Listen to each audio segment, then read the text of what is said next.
अगर आपको ये डिजिटल मार्केटिंग एजेंसी मैनेज करना बहुत ज़्यादा टफ लगता है, ना आप उसको ग्रो कर पाते हैं, ना आप क्लाइंट के एड अकाउंट्स मैनेज कर पा रहे हैं, किस तरह से क्लाइंट के साथ एक लॉन्ग टर्म रिलेशनशिप डेवलप करना है, अगर आप फेल हो रहे हैं सब सारी चीज़ों में, बार बार आपके क्लाइंट चले जाते हैं, आप उनके एड अकाउंट्स मैनेज नहीं कर पा रहे हैं, आप अपनी टीम को नहीं मैनेज कर पा रहे हैं, आज की इस वीडियो में मैं आपको प्रूवन फ्रेमवर्क देने वाला हूँ, ऐसे फ्रेमवर्क्स जो पर्सनली मैं यूज़ करता हूँ अपनी एजेंसी में।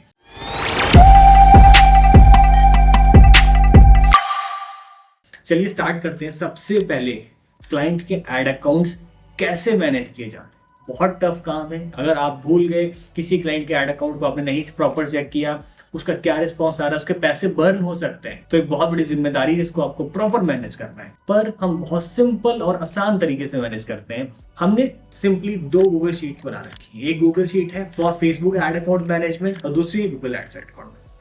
सबसे पहले कॉलम में हमारे क्लाइंट्स के नाम लिखे हैं। दूसरे कॉलम में हम लिखते हैं कि क्लाइंट को कितनी सेल्स, कॉल्स, लीड्स या कन्वर्जन्स आए हैं। उसके बाद एक कॉलम है जिसमें लिखा हुआ है एड बजट स्पेंड, कितना पैसा खर्च हुआ है कल के दिन में। देन हम लिखते हैं ओपनिंग एड अकाउंट बैलेंस, कि आज के दिन में एड अकाउंट में कितना बैलेंस शो हो रहा है। उसके बाद एक रिमार्क्स रहते हैं एड मैनेजर के थ्रू, कि एड मैनेजर के अगर कुछ इनपुट्स हैं, उसने कुछ चेंजेस किए हैं एड अकाउंट में, कुछ नई चीज अपडेट करी तो वहां पर रिमार्क अपडेट कर देगा। देन लास्ट में एक कॉलम है रिमार्क्स बाय द क्लाइंट। अब वो कॉलम क्लाइंट ही फिल करता है, वो कॉलम हमारे प्रोजेक्ट मैनेजर फिल करते हैं। मैं बताता हूँ इस शीट को हम यूज कैसे करते हैं। देखो बहुत सिंपल, जो भी हमारे गूगल एड्स मैनेजर है वो एक बार क्लाइंट के एड अकाउंट्स को चेक करते हैं, कन्वर्जन्स को ट्रैक करते हैं, जहां जहां पे ईमेल के थ्रू, गूगल शीट पे, कॉल्स, जो भी कन्वर्जन्स आते हैं उसको ट्रैक करते हैं। वो उसके कन्वर्जन्स को नोट कर देते हैं, कितना एड बजट कल स्पेंड हुआ है वो उसको नोट कर देते हैं, राइट। देन आज का ओपनिंग एड अकाउंट बैलेंस है वो नोट करते हैं। मैं इसको क्यों नोट करवाता हूँ वो मैं आपको बता रहा हूँ, राइट। और अगर आज उनको कुछ एड अकाउंट में चेंजेस करने या कल उन्होंने कुछ किए हैं तो वो वहां पे अपने रिमार्क्स इंपोर्ट कर देते हैं। उसके बाद काम स्टार्ट हो जाता है प्रोजेक्ट मैनेजर का। प्रोजेक्ट मैनेजर का क्लाइंट से बात करना, समझना लीड्स की क्वालिटी, सेल्स की क्वालिटी, आरओएस कितना आ रहा है, कितना क्लाइंट को एक्सपेक्टेड है, सारी चीजों को proper step by step client के साथ समझना, कम्युनिकेट करना। अगर क्लाइंट के कुछ इनपुट्स हैं, किसी में एड अकाउंट में बजट में बढ़ाना है, किसी में कम करना है, कुछ नई ऑफर्स, कुछ भी एड ऑन करना है, प्रोजेक्ट मैनेजर सिंपल उस क्लाइंट के आगे एक रिमार्क ऐड कर देता है। जो भी क्लाइंट कहता है, एड मैनेजर का टास्क होता है उस रिमार्क को नेक्स्ट डे देखना और उसके अकॉर्डिंग उसमें अकाउंट में चेंजेस करना है। बहुत सिंपल तरीके से हम सब चीजों को मेंटेन करते हैं। अब एड अकाउंट का ओपनिंग बजट बहुत इंपॉर्टेंट है देखना, क्योंकि हमें क्लाइंट के साथ स्टार्टिंग में कंप्लेंट आने लगती थी कि अगर हमने उसको टाइम से नहीं बताया कि आपका बजट स्पेंड हो रहा है, खत्म होने वाला है, तो कुछ क्लाइंट तो खुद मैनेज करते हैं, राइट।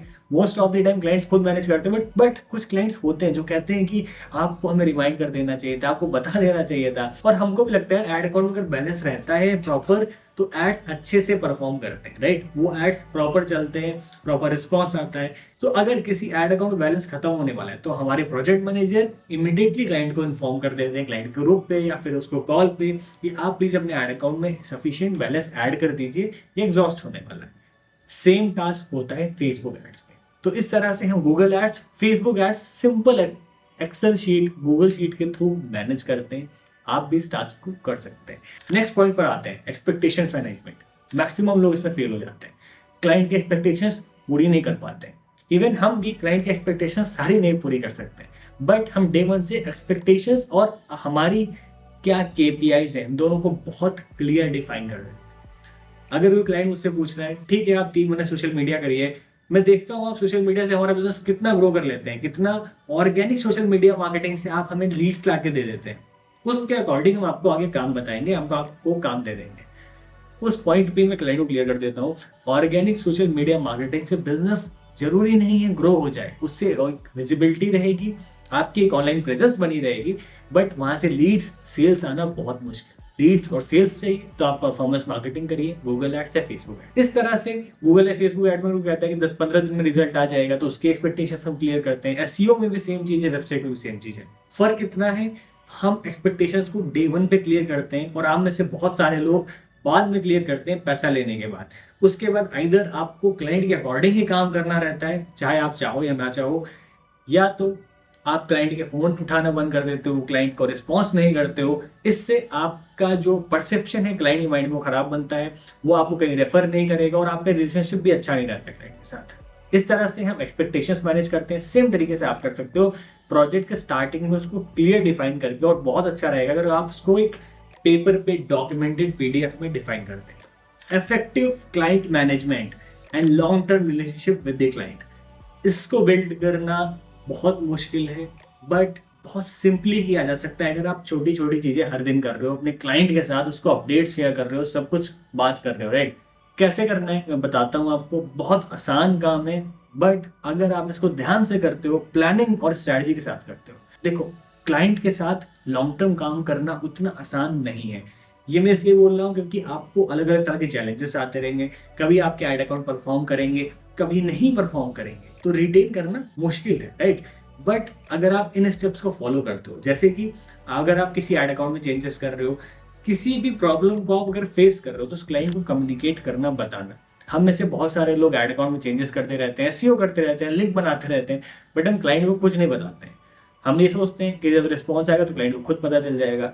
बट अगर आप कभी क्लाइंट के साथ कम्युनिकेट करते हो कि रिस्पॉन्स क्यों नहीं आ रहा है, आप उसका रीजन बताते हो, तो प्रोजेक्ट अगर नहीं भी अच्छा चल रहा है, कुछ प्रॉब्लम भी आ रही है, तो क्लाइंट समझने की कोशिश करता है कि हाँ, ये चीज नेचुरल है या फिर ये होता है, सबके साथ होता है, और अगर इसको रिस्पॉन्स नहीं आ रहा है तो एटलीस्ट ये मेहनत कर रहा है और प्रोजेक्ट सही हो जाएगा।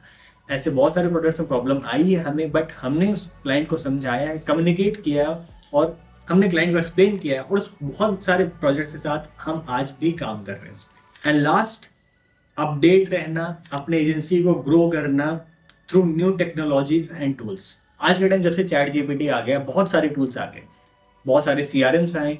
हम सारे टूल्स एंड सीआरएम्स को देखते रहते हैं, ट्राई करते हैं, टेस्ट करते हैं, और अपने हर क्लाइंट को सजेस्ट करते हैं। देखो, कोई भी ऐसा टूल, कोई भी ऐसा सॉफ्टवेयर जिसको सेल करके या फिर क्लाइंट को सजेस्ट करके हमें भले प्रॉफिट ना हो, हम कोई एफिलिएट उसको नहीं प्रमोट कर रहे हैं या फिर किसी भी तरीके से, या फिर उसको अगर हम प्रमोट करें, छोटा सा एफिलिएट कमीशन मिल भी रहा है, बट अपने क्लाइंट को जरूर सजेस्ट करते हैं। रीजन बीइंग, ऐसी कोई भी चीज अपने क्लाइंट को आप जरूर सजेस्ट करिए जिसकी वजह से उसका बिजनेस ग्रो हो सकता है। नई नई टेक्नोलॉजीज को इंप्लीमेंट करना बिजनेस में बहुत हेल्पफुल रहता है। क्लाइंट को भी लगता है कि ये मेरे बिजनेस से नई नई चीजें बताता है, यार क्या नया हो सकता है, मार्केट में क्या नया आ रहा है, ये अपडेट रहता है और सारी चीजों को मुझको बताता रहता है।